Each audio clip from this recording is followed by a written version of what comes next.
Ladies and gentlemen, welcome.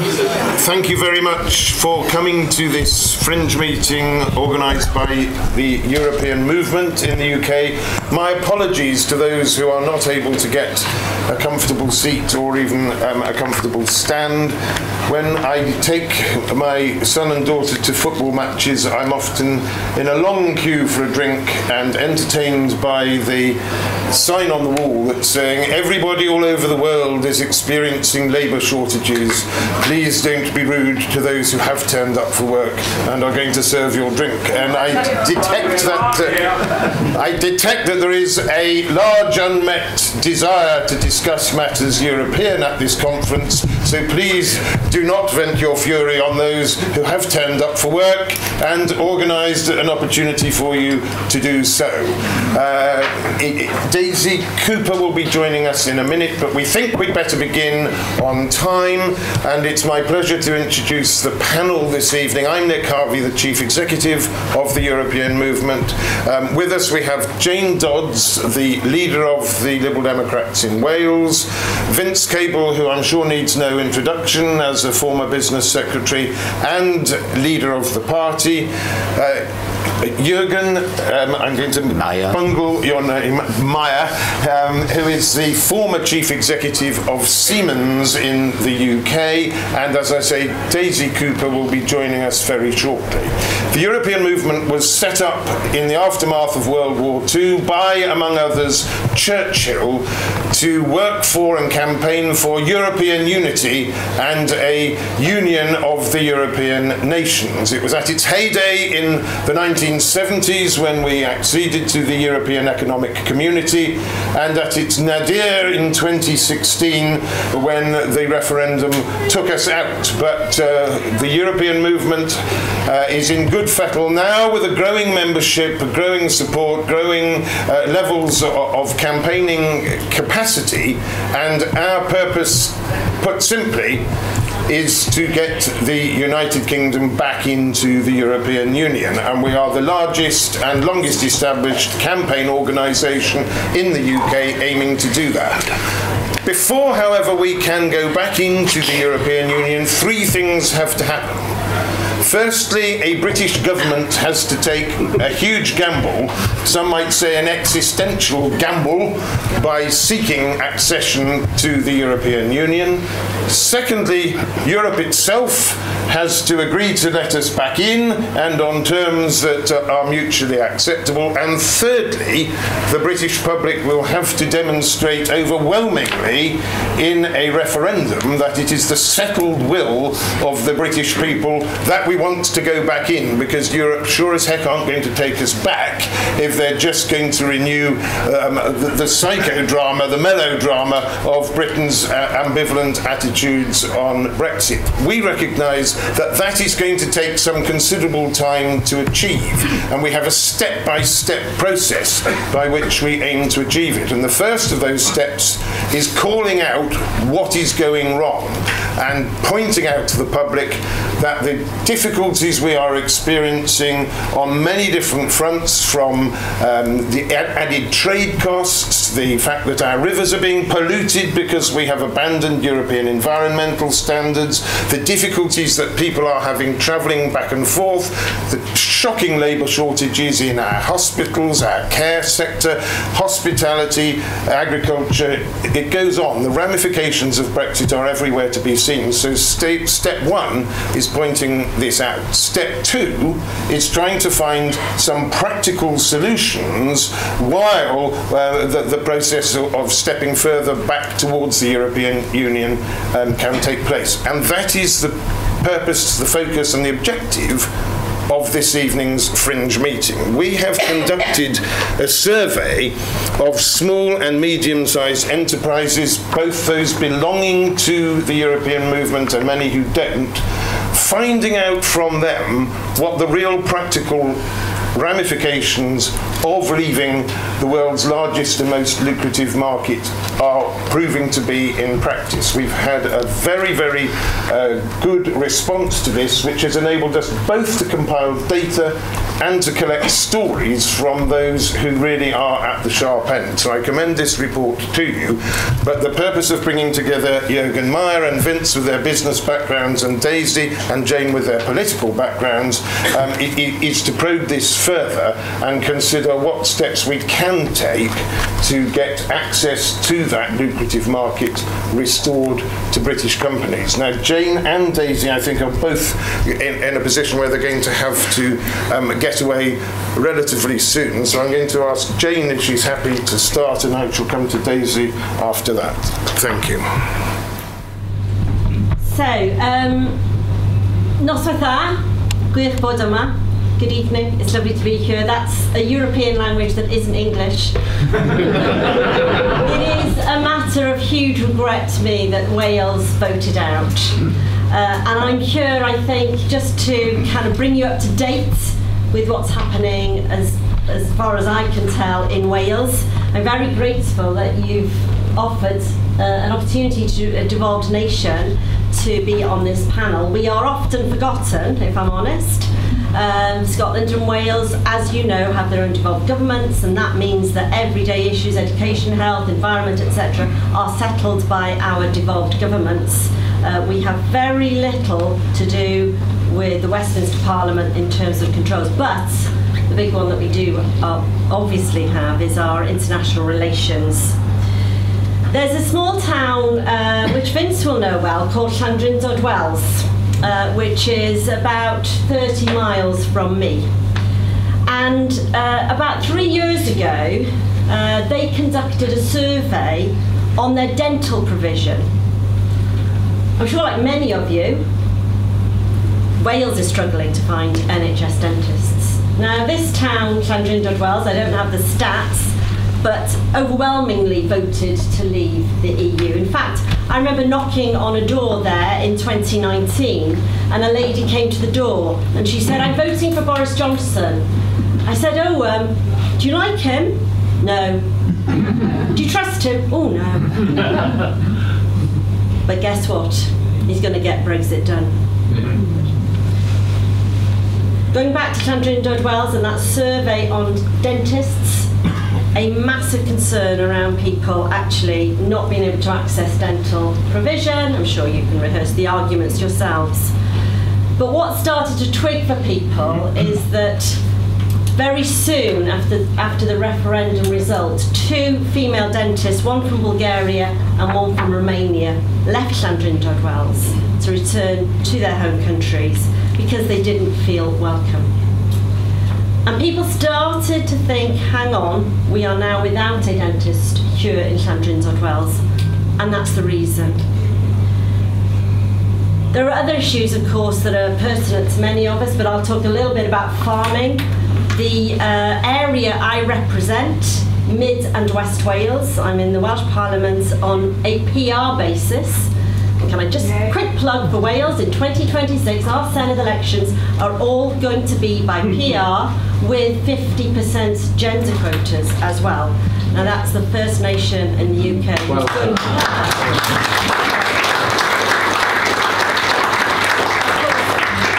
it's not entirely down to me, is it? Fair play to Mark Drakeford and Welsh Labour. They have pushed it through. They're about to hit a buffer, I'm sure, in terms of legislative competence on one of those issues with the UK government, until we get Keir Starmer in, of course, and then it'll be a clear road through. But 2026 is going to be a different year for us. But I was elected by PR, and I serve the region of Mid and West Wales. Now, Mid and West Wales, for any of you who know Wales, goes from the coast, Ceredigion, Pembrokeshire, Dwyfor, Meirionnydd, Llanelli, over to the border, that's Powys and Montgomeryshire, and everything in between. I represent more sheep than people. The farming community, obviously, we're really concerned about the trade with Europe, and there is no statistical evidence that says that farmers as a whole voted out. There isn't any evidence. In fact, their unions, the NFU, and for us in Wales, the FUW, the Farmers Union of Wales, recommended that farmers voted to remain. However, the anecdotal evidence tells us that they wanted to leave. The sovereignty issue, etc., meant that they thought it would be better out than in. Now, what we're hearing almost on a daily basis is that that is not a decision that has helped them in any way whatsoever. I'm never going to get to the point where they will say, I'm wrong. However, that is where many of those farmers are at. In 2021, for our Senedd elections, I'm afraid we were well ahead of you, because we worked with the Wales FSB and we published a small business manifesto just for the Senedd elections. And in that manifesto, our conclusion and recommendation was for us to rejoin the single market and the customs union. And we were out on that absolutely clearly from day one, and that's still where we lie. Now, we may have a little bit of a rub here with the Federal Party, I'm not sure, we'll wait and hear. But we have been really clear that we need to rejoin the single market and the customs union. Just to conclude, we have to be brave and we have to talk about these issues. My view is that we haven't done enough to do that, and I and many of us in Wales are doing that. We are really out saying the Welsh Liberal Democrats want us to rejoin the single market and the customs union, and we want to be able to hear and to talk about that path to rejoining the EU. And in conclusion, I think that's what we need to be doing and getting it out there.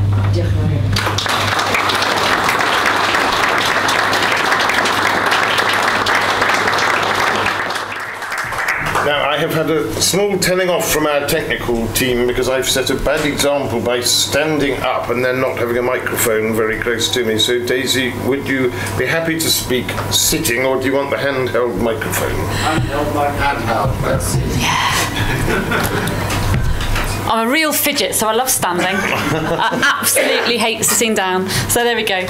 Well, thank you all so much for coming. It's fantastic to see such a crowded room. Let's start at the beginning. Brexit has been an unmitigated disaster. None of us are going to disagree with that, I hope. We know that our small businesses have been wrapped up in red tape. We know that our farmers have been sold down the river. We know that our NHS and care services have lost a lot of their staff, including hospitality. You will know that I am the MP for St Albans. St Albans voted 63% Remain. We had a fairly large population from various different European countries, and St Albans for Europe was the largest European movement grassroots group. So large, in fact, that they actually went round setting up all the other groups around Hertfordshire and in many other places beyond.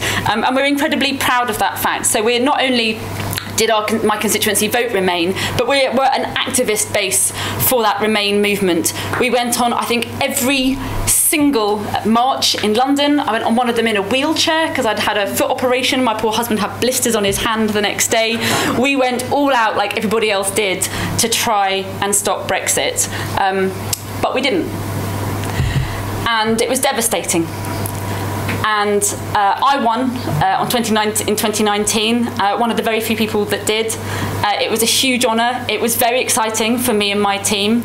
And I was smiling from ear to ear when the result was announced. And I got off stage, and the first question that was put to me was, and how do you feel about the fact that Jo Swinson has lost her seat? And I didn't know. And I was live on air at about 5 in the morning. And that's the moment where you have to put your big girl pants on.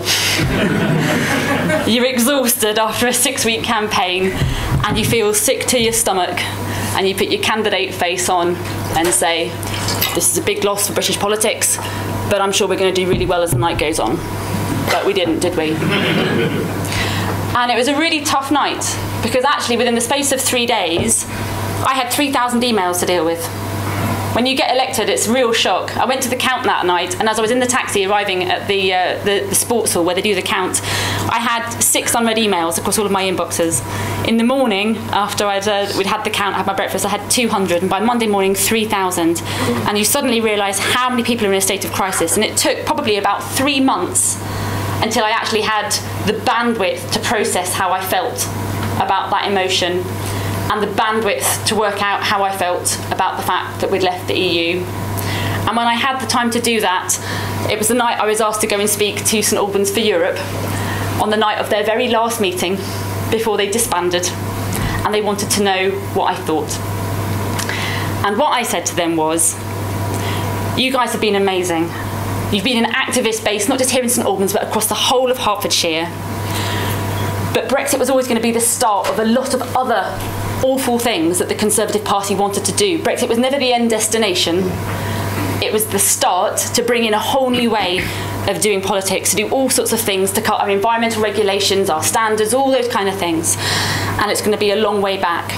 I said, but consider yourselves a sleeping giant. One day, we may need you again. But in the meantime, have a rest.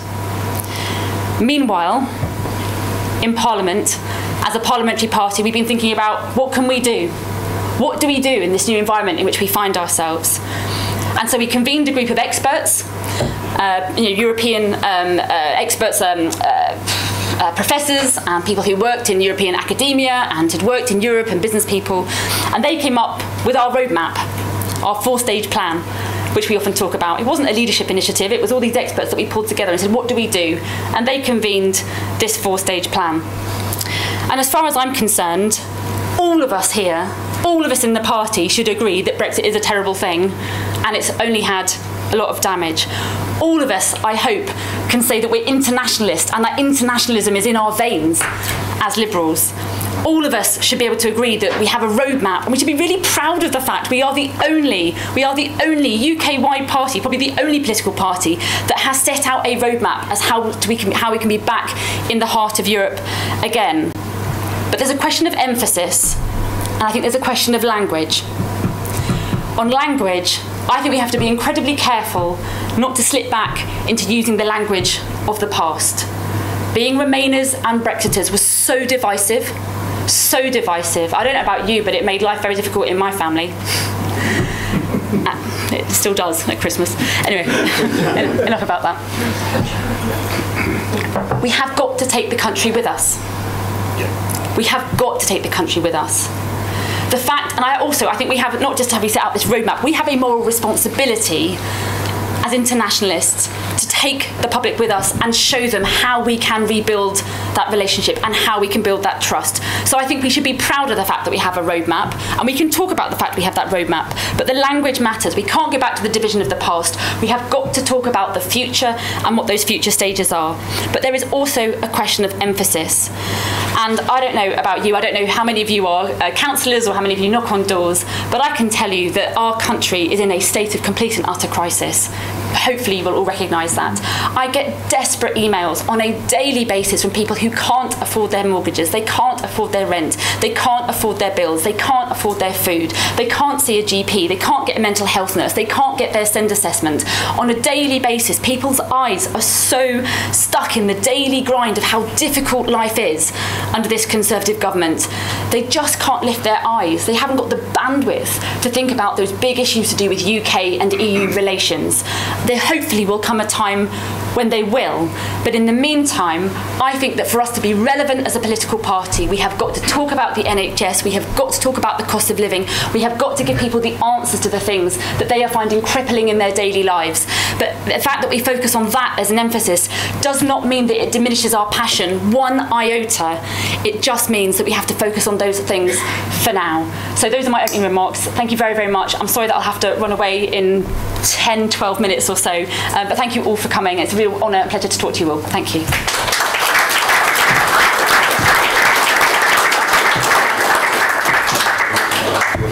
Sure. No, I think I'll stay sitting. It's a lovely microphone, and it seems to be working.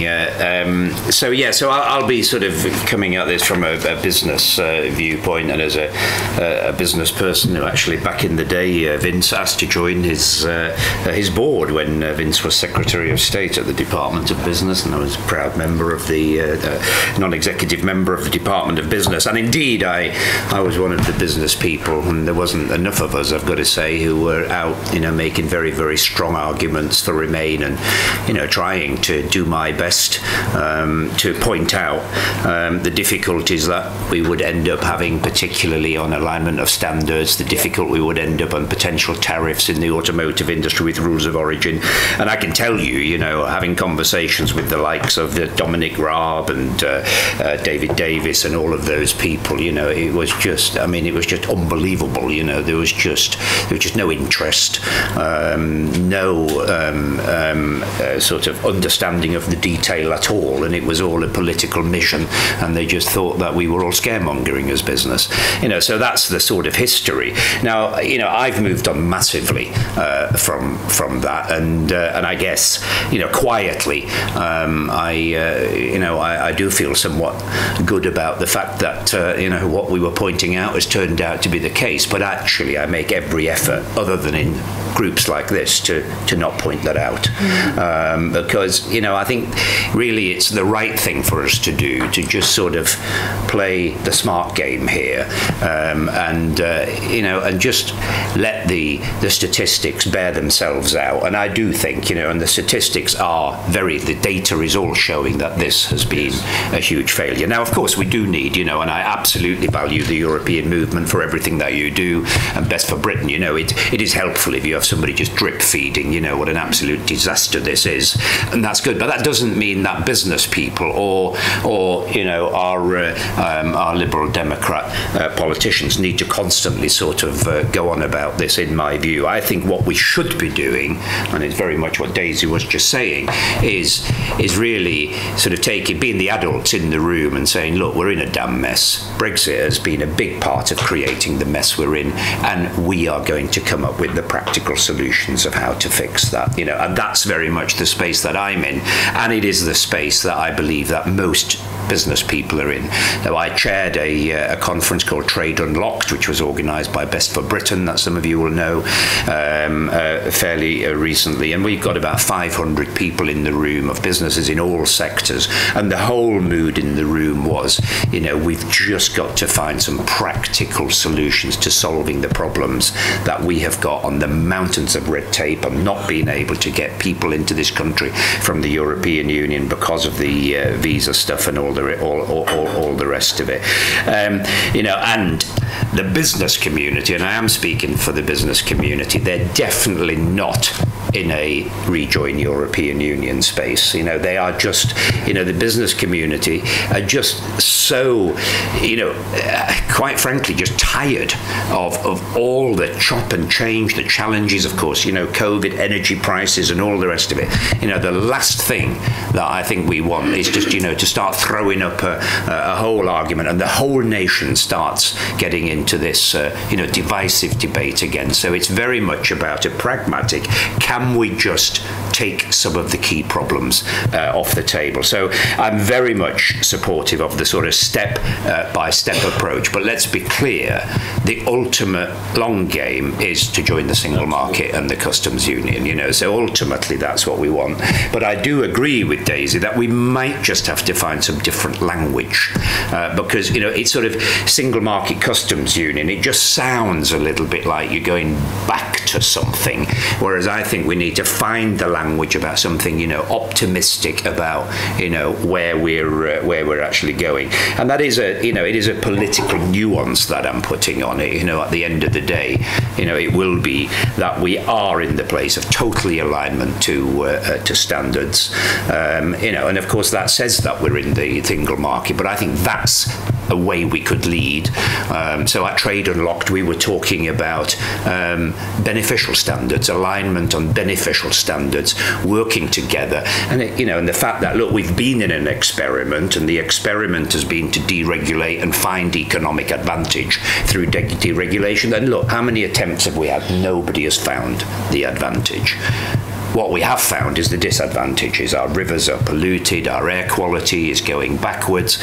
We've now got 30 pesticides that are allowed in the United Kingdom that are banned by the European Union, and none of this is what the business community wants. So I think bringing those sorts of arguments that then edge us back towards that argument of total alignment of standards. And in the end, We just sort of take it from there. And the other thing that I think that is changing the mood is that actually the European Union is changing. It's not going to be that long until there will be a move to get the Ukraine into the European Union. You'll get Moldova into the European Union. And at that point, actually, you can bring the argument, look, we may be able to actually, as Britain, sort of be a bit of a leader in a new pact to say, what would a movement of those countries look like in terms of our access to the single market, which could look like something a little bit different to the model that we've had to now, but really does bring us the same advantages in terms of reducing the friction on trade. So I'll leave it there. Thank you.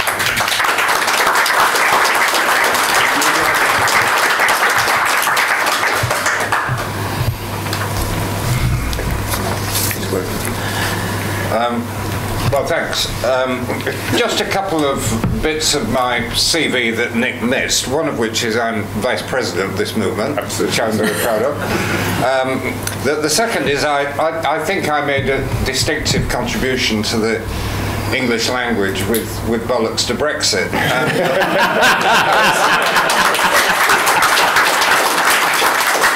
And I have to say I was tempted to come along to this meeting with one of the badges on, and then I realised this probably wouldn't be terribly well received by the management, so I rather backed off that. But I think we've all indicated in our different ways that we know that there is a big debate going on in the party about getting the right balance. That on the one hand, there is a passionate feeling, that we are a European party, we want to be positive about it, proud of it, continue to engage with it, joining in Europe, being part of it.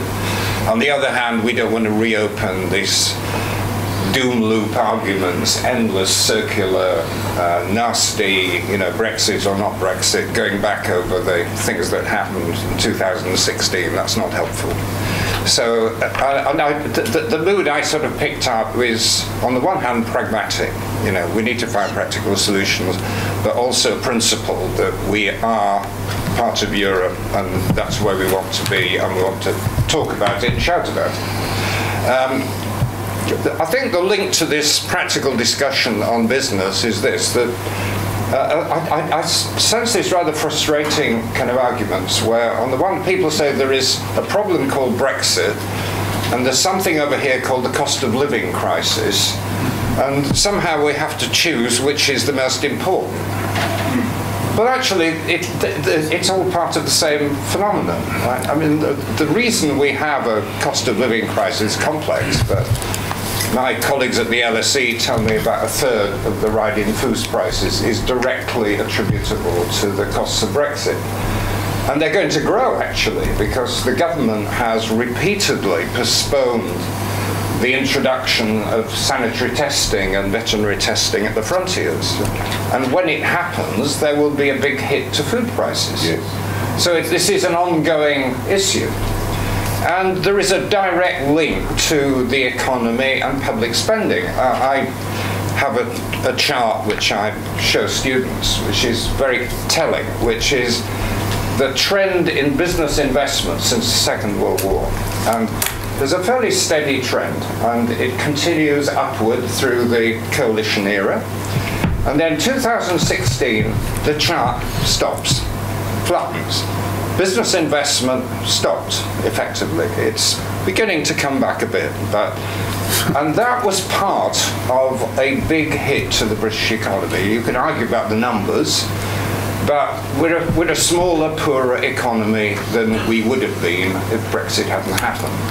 And that, in turn, affects the amount of government revenue, and it affects the amount of spending, and all the issues which people are agonising about in the health service and so on, directly feed back into the Brexit process. So it can't be separated out as a distinctive problem. And it's not just that it can't be separated out, there are continuing issues affecting the business community. It wasn't that Brexit got done. I mean, they signed a treaty, but it hasn't been done. There are continuing problems which will continue for years. And I thought it might be helpful just to go over a few of them, slightly technical points. But I met a guy in the conference, a lobby conference, from the chemical industry, who I knew when I was doing the industrial strategy in government. The chemical industry is quite an important part of our remaining manufacturing industry. And the chemical industry for many years was governed by a set of regulations called REACH, which aligns technical standards across Europe. And the industry grumbled about it because it was very costly, but they did it, and it means that there is an integrated market in Europe for chemical products. And we have firms investing in Britain because they're part of Europe and they follow those standards. Now, it was assumed that after Brexit, the government would continue REACH regulations in some form. But then, a year ago, one of my successors, a man called Rhys Mogg, who you may have heard of, became business secretary. I think he only lasted 5 weeks, but in those 5 weeks he managed to do quite a lot of damage.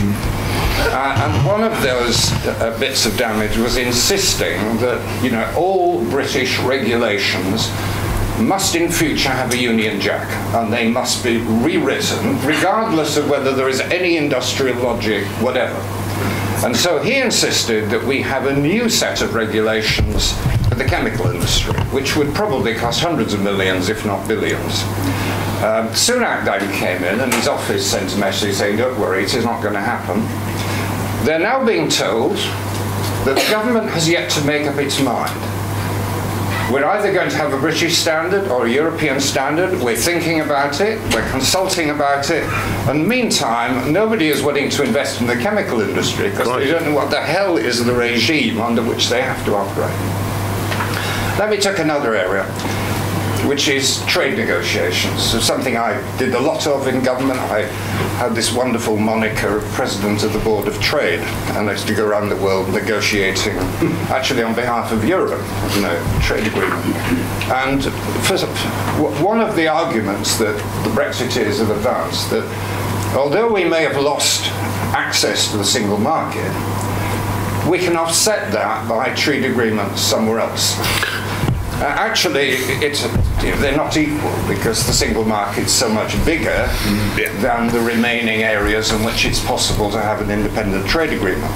But anyway, it's got a certain amount of popular appeal, we discovered in opinion polls. And it might actually have produced something. But the two biggest countries in the world with which we could have a useful trade agreement, the Americans are not interested, and they couldn't get it through Congress. And the biggest, which is China, there are all kind of geopolitical problems which I don't need to go into. So we were then left with Australia, produced an agreement where there are so many noughts in the decimal point that the benefits are virtually negligible. And the man who actually negotiated it, who was a man called Eustace, a Tory Minister of Agriculture, has publicly said it's actually cost us more than the benefits. So then we've got India, right, the great hope that we're going to get an agreement with India. And I can assure you, I've been there, and it's hard work. India is a very protectionist country. But anyway, we're going to get an agreement with India, based largely on access for Scotch whisky. Well, trying to sell more whisky in a nation of teetotalers is perhaps not the most visionary perspective on international trade. But I'm sure you can find a few drinkers amongst 1.4 billion people. But to hinge our international trade policy on a trade agreement with India just illustrates the ludicrous pettiness of what we're now reduced to with these post-Brexit trade agreements. And I'll just make one other example. One of the things that happened last week, which I thought was actually qualified good news, was that a step was taken to, I suppose, save the British steel industry. Port Talbot and potentially Scunthorpe, which is a Chinese-owned company. And the government has sort of negotiated to replace the blast furnaces with electric arcs, which are more compatible with having green technology in the long run. But the Tata plant in Wales, that's 600 million for starters, and the Scunthorpe plant will probably cost the same. The taxpayers' money, because the owners will put some money in. But now, I knew from my own experience as a minister that when you negotiate with these tough multinational companies, it's a fantastic help to have the European Commission at your back, because they have what they call a state aid system. And if you go to them and you say, I want to subsidise the steel industry or the car industry by X million pound, they will say no. Because, there's a race to the bottom, you're competing with the Spanish and the Italian. No, we're not going to approve it. And so they beat the sum down and down. Eventually they agree. I can't ever remember a state aid case being refused, but they were very tough, and the companies know that. We've lost that. And what has happened is that the companies we're now dealing with have enormously enhanced bargaining powers against one country bidding against a lot of other European countries because they're not subject to the same rules. And there are many, many other problems which are arising now on a day-to-day basis.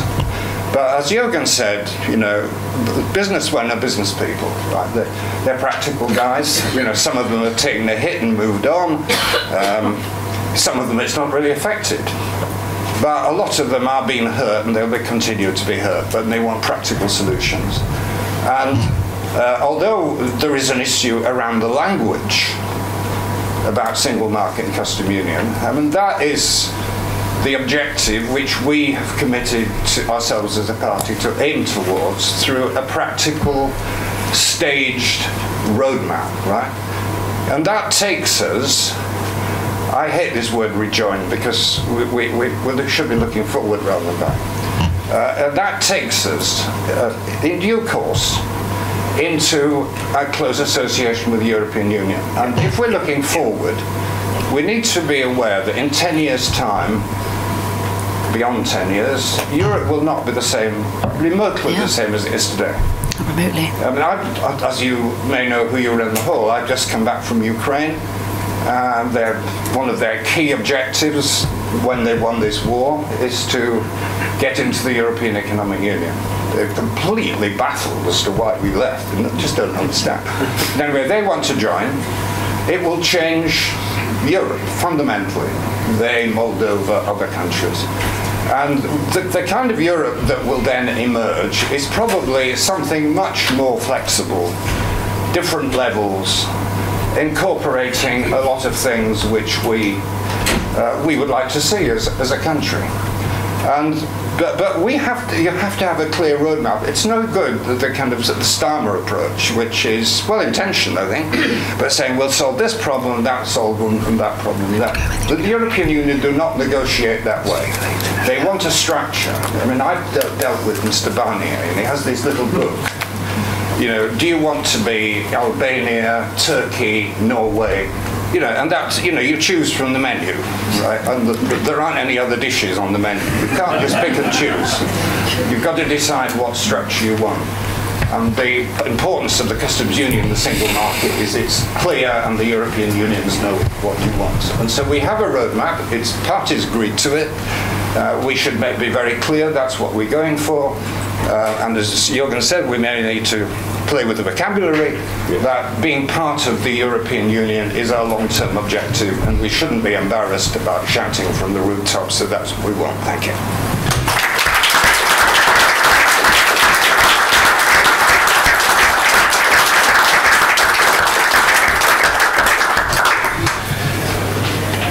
Right, ladies and gentlemen, the focus of our discussion is the impacts of Brexit, particularly on business, and pragmatic steps that we can take to try and improve this and get ourselves into a closer trading relationship with the European Union. Does anybody have a question on that subject? Yes, please. Yes, thank you. Hanya, I'm a Lib Dem member from Leicester and a former grassroots activist from Berkshire for Europe. So Brexit is bad. It's bad for small businesses, and we know why. Some of those reasons have been outlined by the panel, but we knew before why Brexit was going to be very harmful for business. So the things that are pointed out in this document, I imagine, will be quite... won't bring anything new, I imagine, apart from perhaps the specific examples and the specific stories. So why did the public allow this to happen? Because they didn't know. Nobody told them really what Brexit meant for businesses or many other aspects as well. European movement didn't tell them, the media didn't tell them, and they were getting very mixed messages from politicians. So my question for European movement is, what are you going to do to make this known in the wider public? What are you going to do to make this, to raise public awareness of this? I'm talking about getting endorsements from local businesses, mass media, let's say mainstream media, supporting local groups in local media, and many, many other initiatives that you could do to access the wider public, and I mean beyond European movement mailing list, the wider public. And on the point about language, I would suggest to Jürgen, and Daisy unfortunately is gone, but as Liberal Democrats, actually maybe we should not simply be reflecting back to the public the misguided views that they already hold. Perhaps we should be setting the public discourse and setting the media agenda and offering a vision for an alternative future. Thank you. I think the gentleman in front had a question. Who wants to have your Panel and Mr. Cable. Yeah, sorry.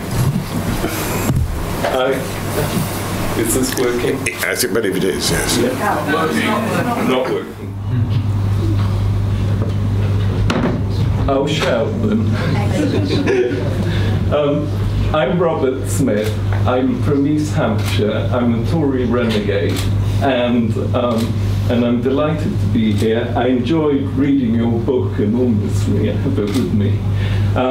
My question is, why are we not talking about the AI Act, the European AI Act, which is going to turn the European Union into the world's regulator for all AI, and anybody who's going to trade with Europe is going to have to adhere to AI, and this is absolutely the right way to do it, and it's different music to what we've heard before.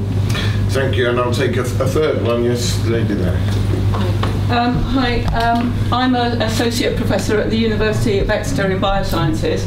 So I'm not in business as such, but of course a lot of what we discover leads into business.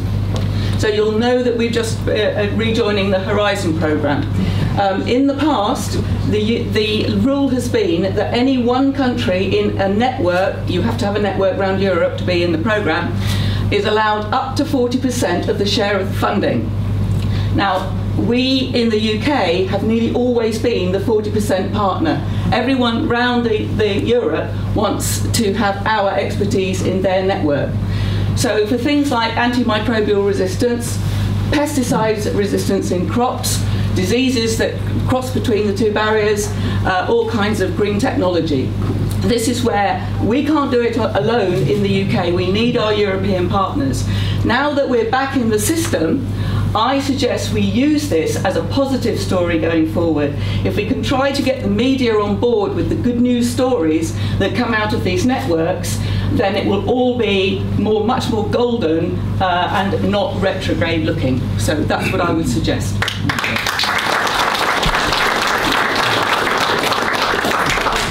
I'll take one more and then come back to the panel. Yes.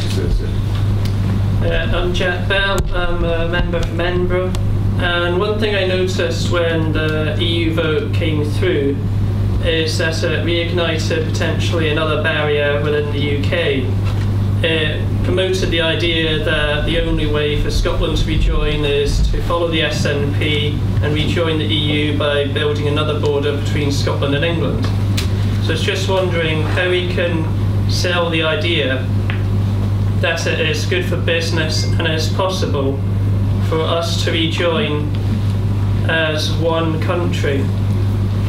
And if you think about it, we will all benefit if we all would join as one country, because from a business point of view, Eurotunnel, a big gateway to Europe, is in England. And should the people in Scotland decide, well, we're joined just to Scotland, they'll be geographically cut off from the rest of the EU, and they don't have Eurotunnel. So that is my main reason why there should be no border between Scotland and England, and we should all rejoin as one country. Thank you. And can I endorse, I'm Jackie Bell, no relation, but I'm from the Slovenian border, a few miles away, and, you know, that we're still wearing better together. Very good. Now, I'll pick up the questions about the European movement, but Vince, is there anything from that set of questions? Yeah, I'd like to say something about the question on AI, which I thought was very good and takes us forward. And, you know, the government actually deserves some credit for taking the lead in organising this international conference. But what will matter in the long run about artificial intelligence-based industries, which is very much the future, is who sets the standards. Right? Yes. And there are three emerging standards. One is in America, which is very permissive, which may be okay, but there are lots of risks. The second is in China, which is actually in a way more advanced than anywhere else, but which is very tightly controlled by the state and the Communist Party for obvious reasons. And then the third is the European Union, which is trying to get a blend of control and innovation and, you know, market incentives. And where Britain fits in all this, God knows. You know, I mean, we will either have to choose one of those three, or we may try to do our own, which will be ignored because we're no longer a global power. And actually, that issue highlights more than any other, I think, you know, why Brexit is an issue moving forward, quite apart from the things that have already happened. Good. Well, maybe reflecting on the sort of the media, and also, you know, picking up on your specific point about Horizon. You know, my view is it depends what the objective of the media is that you were talking about, and my view is that, you know, we need to be very cautious of trying to get a big media campaign out there and sort of, you know, saying to everybody, well, you know, this is why it's all been wrong and all the rest of it, because, you know, it will just turn the next general election debate into Brexit, and we don't want the next general election debate to be about Brexit. The next general election debate has got to be about the many failings of this government. You know, the fact that they've just backtracked on net zero, the fact that we can't build any hospitals or schools, the fact that they're just about to scrap HS2. You know, we need all of these arguments to be coming out, and if you allow, and the media would absolutely they'd love to rerun this Brexit debate, they'd love it, and then we'd all be in this model. So I'm not a fan of sort of, you know, media for the sake of media and for the sake of sort of, you know, saying how terrible it all was. What I am a fan of is running very specific campaigns on the step-by-step approach of what we need to ultimately get back to the single market and the customs union. You know, and I was party to the campaign on Horizon. I was you know, very much party to helping organise that. And then now we need to go on, you know, a veterinary agreement to make sure that we can get, you know, all of the standards alignments, and particularly the border that we have with Northern Ireland, which comes to your point a little bit, because you know, we can't have these sorts of borders within the country. You know, then there's things like travelling musicians and sorting out the visa arrangements for them. And literally on every one of these issues, you know, you run a campaign, you know, you educate as to why this is a right idea, but everyone is just a small step that sort of takes us back, and in a way that is exactly what's happening. I mean, I'm, by the way, convinced that REACH will soon be scrapped, because there's no way this government can get it through before the general election anyway. So this thing that Vince was talking about REACH will just go away, and the chemical industry will be able to associate itself on chemical standards back with the European Union. That'll be another win, and we'll just notch all of these wins up, and then eventually we'll say, well, look, you know, I mean, we now sort of join whatever the language is, you know, we join this new new European light with some other countries, and hey presto, we're back in the single market. Yeah. Well, I'll just address the Com's point, if I may. I mean, it is simply not true that nobody told people in 2016 about the impacts that Brexit would have on business. Certainly the European movement did, the Liberal Democrats did, the Stronger In campaign did. Now, you can argue they didn't do it very well, and possibly the outcome would tell you about that. But the idea that people weren't told is just simply not true. They chose to believe other things that they heard in preference to listening to those warnings. Some of them were extraordinarily badly delivered. George Osborne and his Project Fear tried to convince everybody that the world would end by about mid-October that year if they voted to leave in June. And of course, it was always the case that the damage was going to be done over a much longer period of time than that.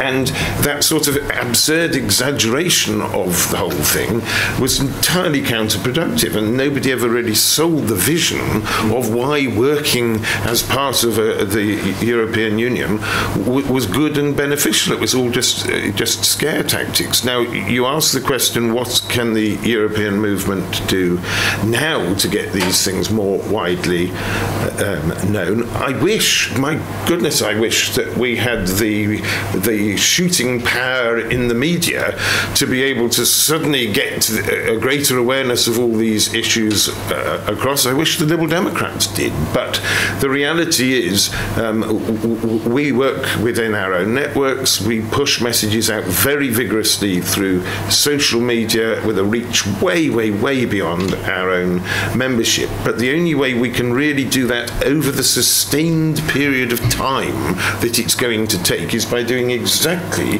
what Jürgen was just talking about, which is taking one aspect at a time and making as much as we can in communication terms of that, and building a narrative as time goes on. Because you know, if you just try and rerun the whole argument in the macro sense at once, it's not going to work. Nobody's going to listen, and you're not going to succeed. I'd also just pick up this point about division. We are very clear as the European movement, we are a cross-party, all-party grouping, but if ultimately we are going to win a vote of the British people to go back into the European Union, we have to be able to bring into the tent people who voted leave and people who identify as conservatives. And we have to build a big enough tent for those people to come in comfortably and allow themselves to be convinced that their future lies in the European Union. And you cannot do that if you do this in a divisive or negative way. I know it's funny to see people with stickers on their lapels saying bollocks to Brexit. It was a very good slogan in 2019, which Vince's party leader and highest chief executive were delighted to promote and endorse. The next line was #we told you so. No, no, no, no, no. This is 180 degrees diametrically opposite from anything that is going to work as a message. We told you so is just absolutely where we cannot be. It is absolutely toxic. The reason Get Brexit Done worked as a slogan was it actually appealed even to some people who had voted Remain. People were just absolutely at their wits' end and fed up with it. And I think the country is in a state of post-traumatic stress disorder, still even now, about Brexit and both the 2016 and the 2019 sagas of that. And one of the key healers of PTSD is time. And if you reopen the issue in a divisive way, you just reopen the wounds. And the first law of madness in politics is that if you keep doing the same thing and expecting a different outcome, you're in for a massive disappointment. We have got to approach this in a different, entirely different way. Some more questions? Yes, David Grace. David Grace. I'm a former deputy chairman of the European movement. I'm sorry we didn't do a better job in the referendum. Daisy, and I've heard Ed Davies say the same thing, says what we have to do is talk to people and listen to people the things that concern them. And she mentioned in particular cost of living and the NHS. I completely agree with that. But when people raise these issues, why not, as part of the answer, say that joining the single market would be part of the solution? I don't think you can go out on the doorstep and start nattering on about the single market. And I wouldn't use the word Brexit. You're not looking back, you're looking ahead. You're saying these problems could be solved, or it would help a great deal if we join a single market. And that's the opportunity to say it. And I haven't heard any of our MPs taking that opportunity, actually. I wish they would.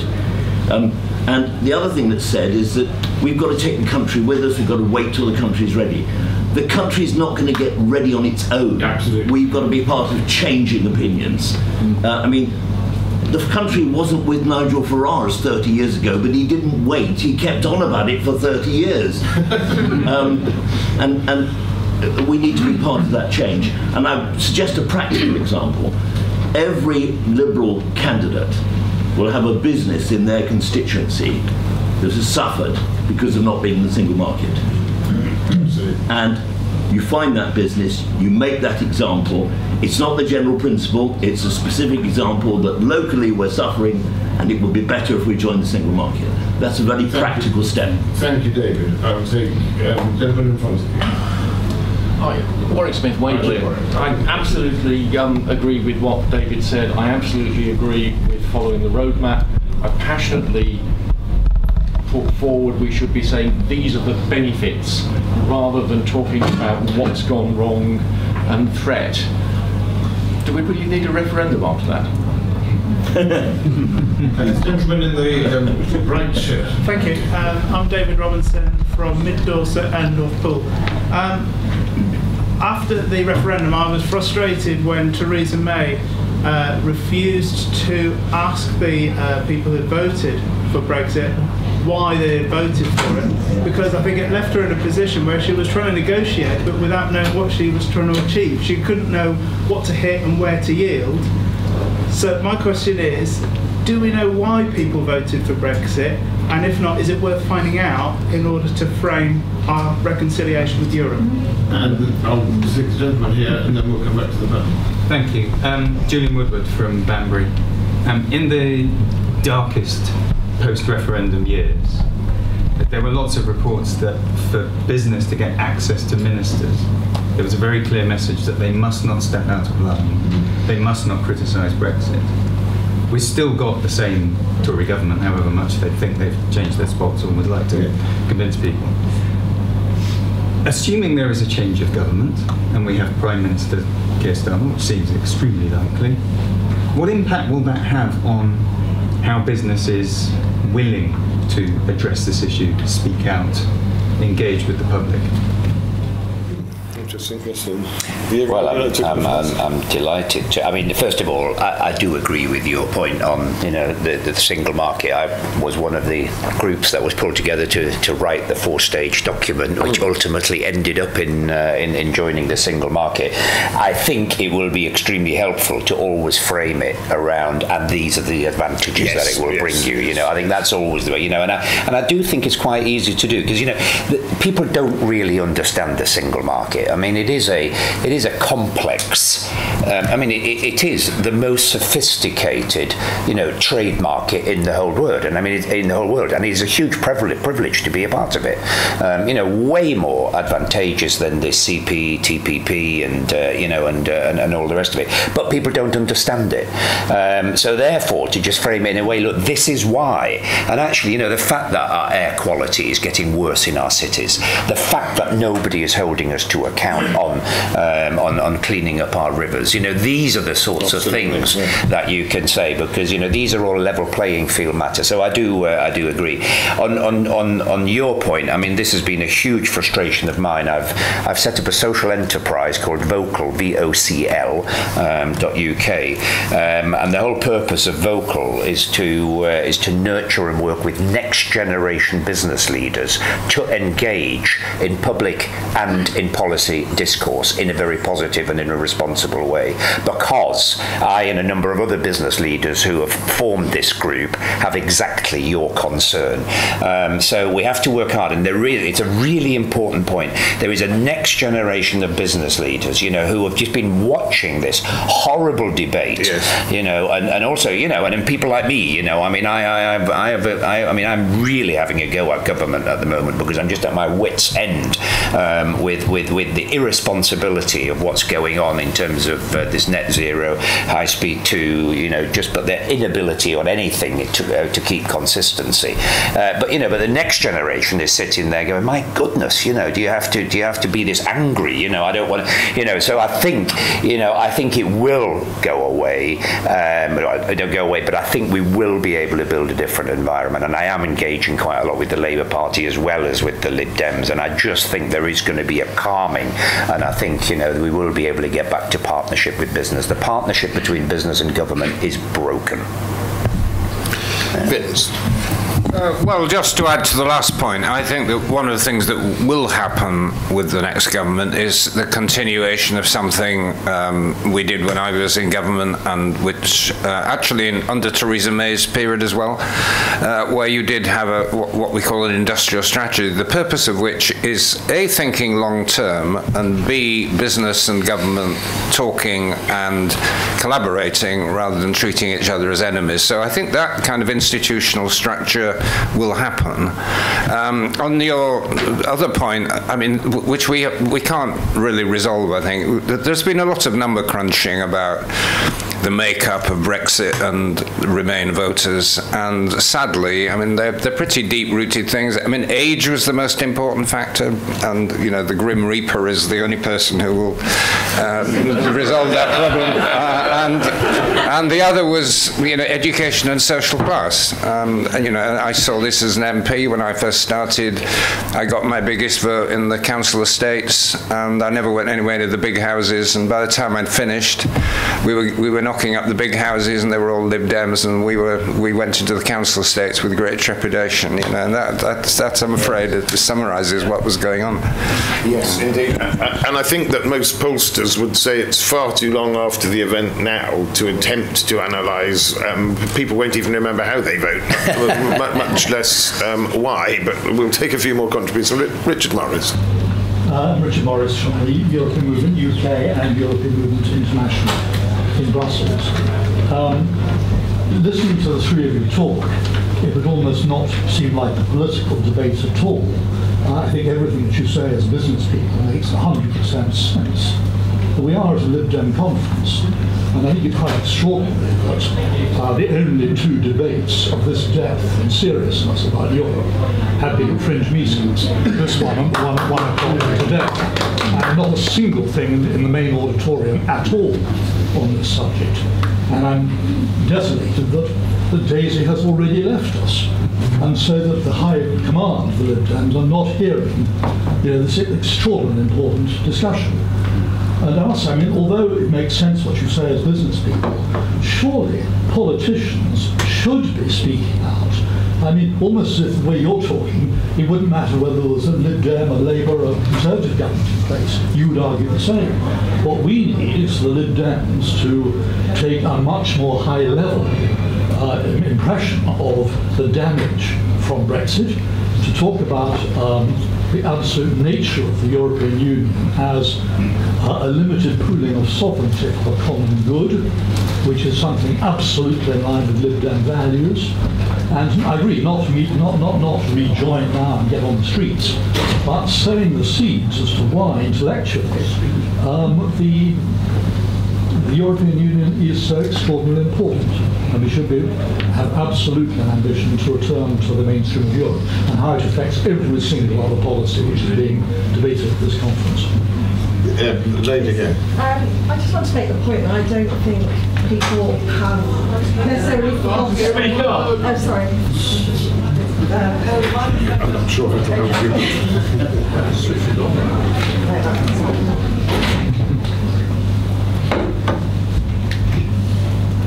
I think they're largely for recording purposes and yes.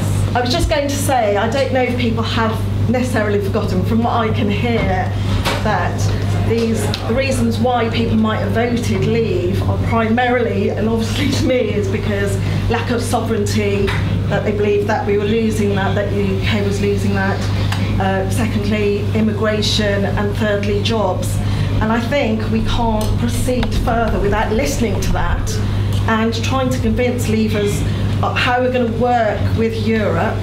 And one of the building blocks work with that, but trying to retain our sovereignty, perhaps, if that's possible still. I know they rejected it before and they wanted us to become closer and closer, and doing these things, how are we going to deal with immigration? I mean, it's a very sensitive point with the small boats at the moment, and how we're going to deal with jobs in the future, and I think all those things are really important. Thank you all for coming. Please join the European movement, the only organisation out there explicitly campaigning on the European issue at the moment. We would very much welcome more Lib Dems among our number. Thank you.